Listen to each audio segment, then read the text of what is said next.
Pernah nggak sih kita berpikir bahwa di zaman dahulu banyak orang-orang yang tidak memiliki keistimewaan atau privilege baik dari orang tuanya maupun dari segi dirinya sendiri, itu tidak memiliki kemampuan untuk bersekolah atau untuk mengenyam pendidikan. Dan itu semua kalau kita dengar di zaman sekarang kayaknya enggak juga ya. Akses pendidikan jauh lebih terjamah oleh orang-orang meskipun ya tetap ada aja kesenjangan dari pendidikan itu sendiri.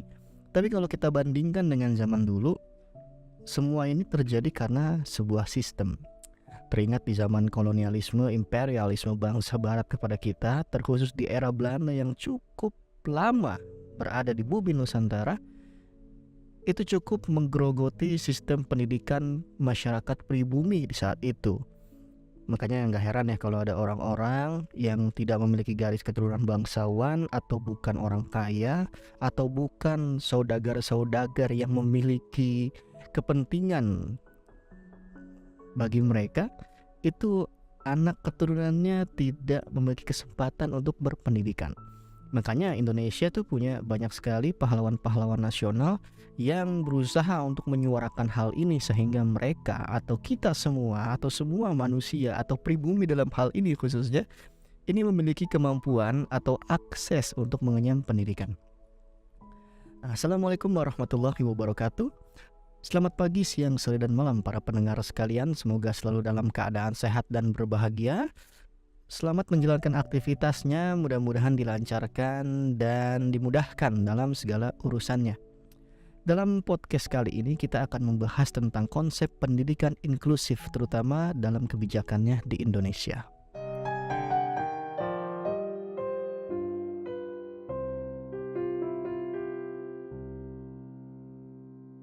Pendengar sekalian, mungkin istilah ini jarang kita dengar di masyarakat umum ya, karena istilah ini biasanya hanya didiskusikan dalam ranah akademik atau mungkin dalam dunia kampus yang biasanya menggunakan istilah-istilah ilmiah untuk mendasarkan pada suatu teori ataupun kebijakan. Gitu. Nah, apa itu pendidikan inklusif? Ya sesederhananya bahwa pendidikan inklusif adalah sistem pendidikan untuk semua. Atau mungkin kita pernah mendengar campaign education for all gitu ya. Nah, di Indonesia sendiri sebenarnya istilah pendidikan inklusif anggaplah belum ada undang-undangnya ya. Anggaplah belum ada undang-undangnya. Bahwa sebenarnya kita memiliki roadmap menuju pendidikan inklusif sejak zaman dahulu. Meskipun dalam aksesnya tidak semudah itu atau mungkin tidak sesederhana itu gitu. Nah, pendidikan inklusif ini ya istilah sebagai suatu pendekatan yang berusaha mentransformasi sistem pendidikan dengan meniadakan hambatan-hambatan yang dapat menghalangi setiap anak untuk berpartisipasi penuh dalam pendidikan. Wah, itu kalau ngomongin bahasa teorinya ya agak ribet ya. Pendidikan inklusif juga ini adalah model penyelenggaraan program pendidikan bagi semua anak, baik yang normal ataupun berkebutuhan khusus. Sebelumnya sejujurnya saya kurang suka menggunakan istilah normal ya, karena ya normal itu apa, indikatornya apa, dan itu sangat kontroversi jika kita diskusikan tanpa landasan yang jelas gitu. Tapi ya by the theory ini seperti ini gitu ya, bahwa nanti konsep pendidikan inklusif ini adalah semua anak dengan berbagai macam kelebihan dan kekurangannya ini dipadukan bersama untuk belajar gitu. Ya sederhananya ini sebenarnya kalau kita lihat secara umum ini merupakan antitesis dari sekolah luar biasa di mana SLB. Kalau SLB kita tahu ya bahwa isinya adalah anak-anak yang berkebutuhan khusus yang nantinya setiap SLB pun punya klasifikasi atau kategorisasi gitu. Kebutuhan khususnya di mana, kelasnya di mana gitu. Nah, kalau pendidikan inklusif seolah-olah ini mendobrak batas-batas itu. Seolah-olah yang nggak ada pemisahan-pemisahan antara anak yang kebutuhan khusus dengan anak yang normal gitu. But overall sebenarnya ini dari dulu udah terjadi ya, bahkan sebelum SLB itu ada. Mengingat untuk mengajarkan sebagian anak yang berkebutuhan khusus ini membutuhkan kompetensi yang berbeda dengan mengajarkan anak-anak yang biasa ya. Dan istilah ini sih sebenarnya mungkin kalau kita tarik dari studi kebijakannya ya, itu sudah diakui oleh Permendiknas nomor 70 tahun 2009 yang di situ tegas mengatur berbagai aspek dalam pelaksanaan pendidikan inklusif. Nah, contohnya kalau misalnya para pendengar semua melihat di pasal 4 ayat 1 diatur bahwa pemerintah kabupaten atau kota itu harus menunjuk paling tidak satu sekolah inklusif pada tiap-tiap wilayahnya itu, ke tiap-tiap kecamatannya, baik itu dari tingkat dasar, menengah gitu. Nah, nanti kayak ada pasal-pasal lain dah kalau seingat saya di pasal 6 sampai 10 itu menegaskan kewajiban negara untuk menjamin ketersediaan sumber daya termasuk gurunya nih, guru pendamping khusus pada masing-masing sekolah inklusif. Nah, balik lagi dengan konsep inklusif ini, pendidikan inklusif yang seakan menjadi antitesis dari SLB yang sudah ada, bahwa kalau SLB ini guru-guru yang memang berkesempatan untuk mengajar adalah guru-guru yang sudah dibekali dengan kemampuan luar biasa. Biasanya ya lulusan pendidikan luar biasa gitu ketika mereka mengenyam pendidikan tingginya gitu, sehingga mereka sudah mulai terbiasa dengan bagaimana tata cara mengajarkan anak dengan kondisi tertentu. Sebagai contoh misalnya tunagrahita, tunadaksa, tunanetra, yang masing-masing dari kebutuhan ini memiliki treatment yang berbeda-beda. Dan umumnya guru-guru yang dibekali dengan kemampuan mengajar ini adalah guru-guru yang mengenyam pendidikan di sekolah luar biasa. Meskipun untuk skalanya, untuk kualitasnya, bukan ranah saya lah untuk mengucapkan kualitasnya ya, tapi pada prinsipnya di sini kita lihat bahwa kuantitasnya saja itu belum merata. Masih sedikitlah kampus-kampus yang menyelenggarakan pendidikan luar biasa pada jenjang sarjana, apalagi pada jenjang magister, apalagi doktor ya. Seperti itu. Nah, kalau di sekolah inklusif ini guru-gurunya kan sebagian besar guru-guru ini kan tidak memiliki kemampuan mengajar untuk anak-anak berkebutuhan khusus ya, gitu. Nah, oleh karena itu setiap wilayah setiap sekolah dalam kecamatan itu, di sini sih nomenklaturnya kecamatan ya, berarti sebagai wilayah-wilayah kecil ini paling tidak punya satu sekolah yang di sana ada gurunya dan ada guru pendampingnya. Dalam istilahnya ada shadow teacher gitu, guru-guru yang memberikan treatment khusus kepada anak yang berkebutuhan khusus, yang nantinya dalam pelaksanaan di sekolah ini disatukan dalam satu rombel atau satu ruang kelas gitu, meskipun dengan cara yang berbeda. Nah, di sini nanti akan ada penyesuaian atau strategi guru dalam menyusun atau dalam menyelenggarakan pendidikan, sehingga nanti di kelas ini dua jenis siswa atau ini ya, itu tidak merasa dibedakan secara prinsip gitu. Ya memang praktiknya pasti berbeda karena ya pasti ada kesulitan yang mungkin tidak bisa disamakan. Jangan kita bicara tentang kebutuhan khusus, anak-anak yang biasa aja yang memiliki fisik yang sempurna itu pun pasti memiliki kecenderungan atau daya tangkap yang berbeda-beda. Itu pun sudah ada tantangannya. Kita mungkin mengenal ya berbagai macam teori atau gaya belajar, misalnya gaya belajar visual, auditori, atau juga kinestetik, apapun itu yang nantinya itu akan mengasah para pendidik ini atau guru ini untuk berinovasi supaya ketiga gaya belajar ini bisa memayungi atau bisa melayani anak-anak di kelasnya dengan semaksimal mungkin.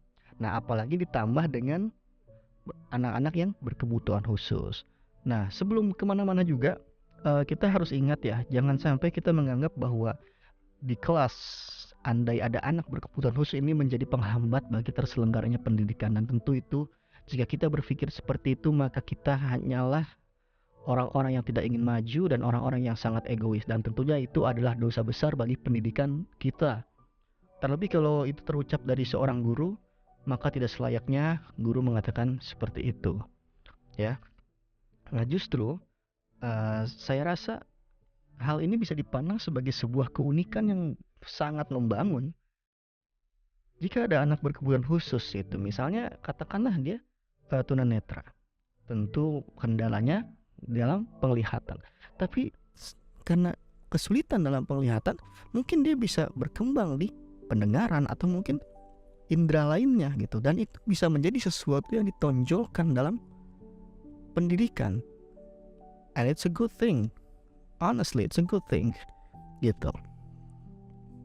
Nah, sekarang kalau kita bertanya-tanya, kenapa sih harus ada pendidikan inklusif gitu? Apa urgensinya apa gitu? Kenapa harus ada? Yang perlu kita yakini bersama, yang perlu kita sepakati dalam hal ini adalah bahwa pendidikan ini adalah aspek penting dalam kehidupan seseorang ya. Yang mana dengan pendidikan hal ini sangat berguna di masa sekarang maupun di masa yang akan datang. Ya, pendidikan juga memberikan kita pengetahuan, informasi yang akan membuat hidup dan perilaku kita semakin baik. Jadi kita nggak bicara soal sekolah aja, kita nggak bicara soal sistem sekolah yang harus masuk jam berapa, belajar berapa jam, pulang jam berapa. Tapi yang kita bicarakan adalah garis besar atau milestone yang akan dialami setiap manusia di masa sekolahnya, di masa ia berkembang sehingga di kemudian hari dia bisa menjadi manusia yang sebaik mungkin, yang senantiasa memanfaatkan potensi dalam dirinya. Setiap manusia oleh karena itu ya berhak mendapatkan pendidikan yang layak dong, tidak memandang dari ras, suku, etnis, agama ataupun golongan tertentu. Ini sebenarnya harusnya bukan menjadi pertanyaan di kita ya, karena ini adalah sebuah keniscayaan ya, yang juga dalam undang-undang kita, terutama di Undang-Undang Sistem Pendidikan Nasional tahun 2003 ya, bahwa dulu disebutkan, ini dari dulu ya, dari tahun 2003, bahwa pendidikan diselenggarakan secara demokratis dan berkeadilan serta tidak diskriminatif dengan menjunjung tinggi hak dan asasi manusia, nilai keagamaan, nilai kultural dan kemajemukan bangsa. Di situ ada poinnya, poin demokratis, poin keadilan, dan poin tidak diskriminatif, dan ini mencakup semua manusia yang tinggal di Indonesia. Nah, ngomong-ngomong soal undang-undang tadi, tentunya undang-undang di Indonesia meskipun secara bukan secara peraturan sih, secara teorinya juga ini berlaku di semua negara, harusnya berlaku di semua negara, meskipun semua negara pasti juga memiliki problematika yang berbeda-beda gitu. Jangankan ya ngomongin pendidikan inklusif, ngomongin pendidikannya aja itu masih problematik ya gitu. Tapi semua harus mengarah pada itu. Semua harus memiliki visi yang baik bahwa pendidikan ini ya untuk semua. Dan gak heran kalau ada kampanye-kampanye tentang ya education for all. Itu adalah sebuah gerakan konkret yang memang harusnya tidak menjadi sebuah gerakan saja, tapi menjadi praktik di lapangan yang memang harus dilakukan oleh berbagai pihak ya. Juga kita perlu sepakati juga bersama bahwa memperoleh pendidikan itu adalah hak setiap warga. Kalau di Undang-Undang Dasar tahun 1945 bisa dilihat di pasal 31 ayat 1 yang menyatakan bahwa setiap warga negara memiliki hak untuk mendapatkan pendidikan. Nah, core dari semua konstitusi di Indonesia pun sudah mendukung, bahkan mewajibkan, mengamanahkan kepada kita untuk bisa menyelenggarakan pendidikan bagi setiap warga negara tanpa terkecuali gitu. Makanya turunan dari UUD tadi ada pada UU Sisdiknas 20 tahun 2003 ya. Di bab 4 pasal 5 ayat 1, bahwa setiap warga negara mempunyai hak yang sama untuk memperoleh pendidikan yang bermutu. Bahkan amanah dalam UU Sisdiknas tahun 2003 ini ada tambahan ya, pendidikan yang bermutu. Ya mudah-mudahan ini menjadi cita-cita kita juga bahwa pendidikan di kita semakin bermutu. Yang tentunya setiap masanya itu akan mengalami tantangan yang berbeda-beda. Ya mudah-mudahan kita juga mampu melewati tantangan itu dan bahkan mempersiapkan diri untuk menghadapi tantangan-tantangan yang lebih besar gitu. Kalau kita lihat dari ranah internasional, sebenarnya urgensinya ini banyak ya, selain untuk memberikan akses sebanyak-banyaknya kepada orang-orang di seluruh dunia, kepada semua anak di seluruh dunia, juga pernah ditegaskan dalam ada tuh yang namanya Deklarasi Salamanca gitu ya, yang menyatakan bahwa selama memungkinkan, seluruh anak seharusnya belajar bersama-sama tanpa memandang kesulitan atau perbedaan yang mungkin ada pada mereka. Ini juga sih sebenarnya kalau kita mungkin pernah menyimak The World Conference on Special Needs Education, Access and Equality di tahun 1994 di bulan Juni ya, tadi di Salamanca, Spanyol, yang menyatakan bahwa semua bangsa harus memasukkan pendidikan bagi anak-anak yang berkebutuhan khusus ke dalam kebijakan pendidikannya, menjadi dasar pelaksanaan pendidikan bagi anak yang memiliki kebutuhan khusus. Gitu. Nah, kalau di undang-undang lagi, ini kita agak sering bahas undang-undang ya, karena kita mencari landasan yuridisnya, terutama kalau kita bicara tentang pendidikan inklusif ini gak jauh dari bagaimana praktik di lapangan, yang juga praktik di lapangan harus memiliki dasar yang kuat gitu. Masih dalam turunan di Undang-Undang Sisdiknas tahun 2003, bahwa anak berkebutuhan khusus itu adalah mereka yang pertama nih, anak yang memiliki kelainan fisik, emosional, mental, intelektual, atau sosial sehingga berhak memperoleh pendidikan khusus. Yang kedua, anak di daerah terpencil atau terbelakang serta masyarakat adat terpencil sehingga berhak memperoleh pendidikan layanan khusus. Yang ketiga, anak yang memiliki potensi kecerdasan dan bakat istimewa sehingga berhak memperoleh pendidikan khusus. Gitu. Dan sebenarnya di Indonesia juga untuk penggunaan istilah-istilah bagi anak berkebutuhan khusus ini dibuat semenarik mungkin, sehingga ya mohon maaf ya, jika kita tidak memahami konteks dalam bahasa Indonesia juga mungkin kita akan sulit mengerti maksudnya apa gitu. Beberapa istilah yang dulu dianggap terlalu menyinggung atau terlalu kasar itu diubah menjadi kalimat-kalimat yang indah gitu. Kalimat atau kata-kata yang bagus. Misalnya anak yang kekurangan dibilang anak yang istimewa. That's fine nih sebenarnya, coba beberapa kritikus yang melihat bahwa ini adalah sebuah ya jadi miskonsepsi gitu. Tapi ya sudahlah ya, nggak apa-apa gitu. Kita yang penting kita paham aja konteksnya seperti apa gitu. Nah, kalau dari itu semua, dari 3 poin yang disampaikan dalam Undang-Undang Sisdiknas tadi, kesimpulannya bahwa mereka yang disebut berkebutuhan khusus adalah anak-anak yang kelainan fisik, yaitu tunanetra, tunarunggu, tunadaksa, dan lain sebagainya. Yang kedua, itu anak dengan kelainan emosional atau mental seperti ya hyperaktif, autisme, dan lain sebagainya. Yang ketiga, anak dengan kelainan intelektual seperti tunagrahita. Juga yang keempat sini ada anak dengan kelainan sosial atau dikenal dengan tunalaras. Yang kelima ada anak dengan potensi cerdas istimewa dan bakat istimewa. Dan yang keenam adalah anak yang hidup di daerah terpencil seperti anak rimba, suku, pedalaman, dan lain sebagainya. Nah, itu semua berdasarkan amanah dalam Undang-Undang Republik Indonesia Nomor 20 Tahun 2003 tentang Sistem Pendidikan Nasional.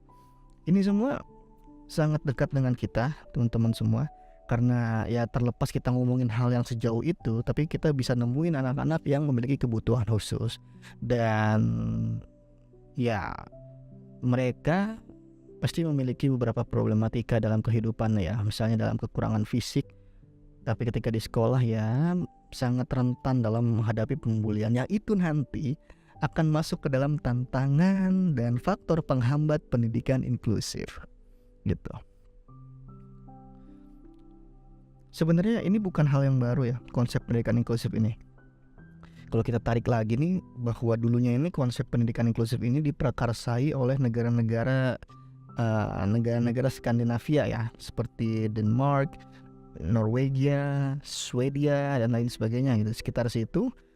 Dan sedangkan kalau udah masuk di bangsa barat, terutama di Amerika Serikat di tahun 1960-an gitu, bahwa di masa itu Presiden John F. Kennedy itu mengirimkan pakar-pakar pendidikan luar biasa ke Skandinavia untuk mempelajari mainstreaming dan least restrictive environment gitu.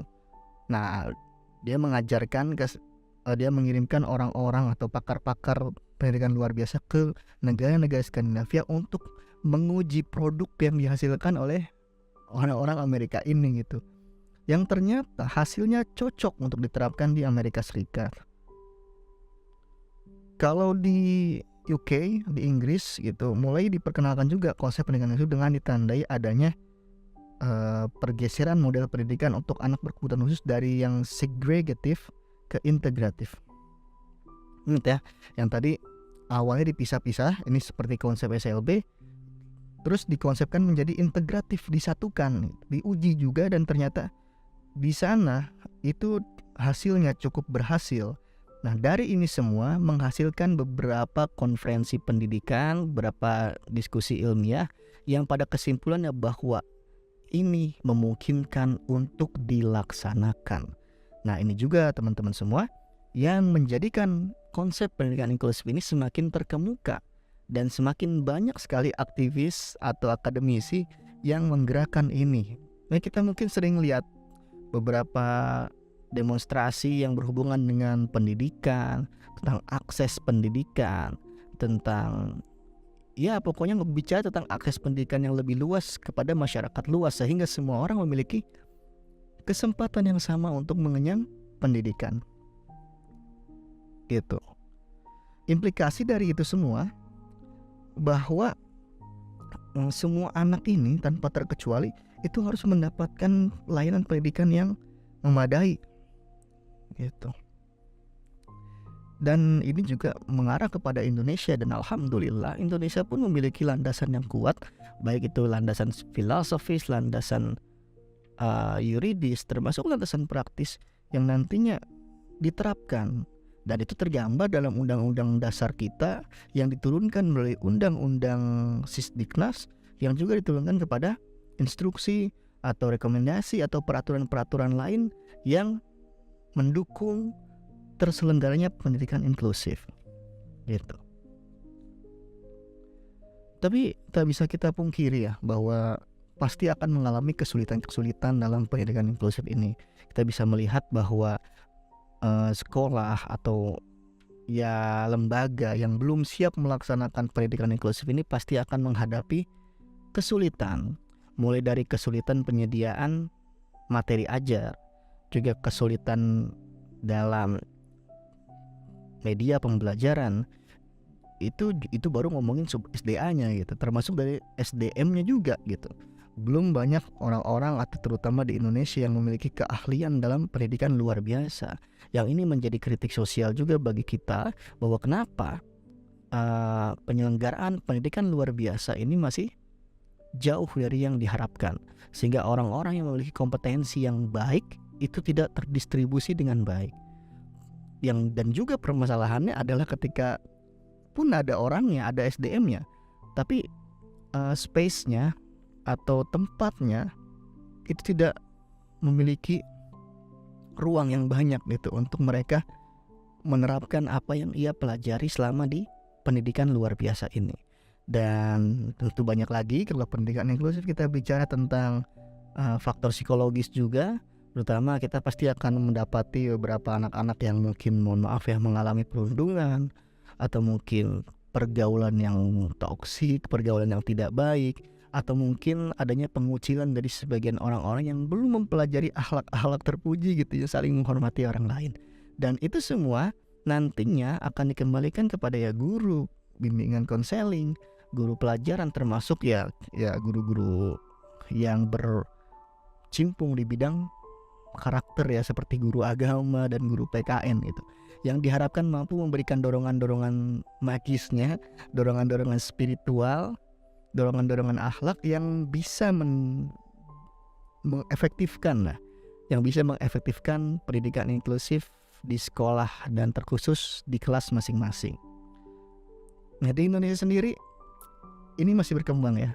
Beberapa sekolah yang bisa dibilang memiliki kemampuan luar biasa, memiliki kemampuan akses luar biasa, juga memiliki SDM, SDA, input yang sangat baik, itu bisa dibilang mampu menyelenggarakan pendidikan inklusif.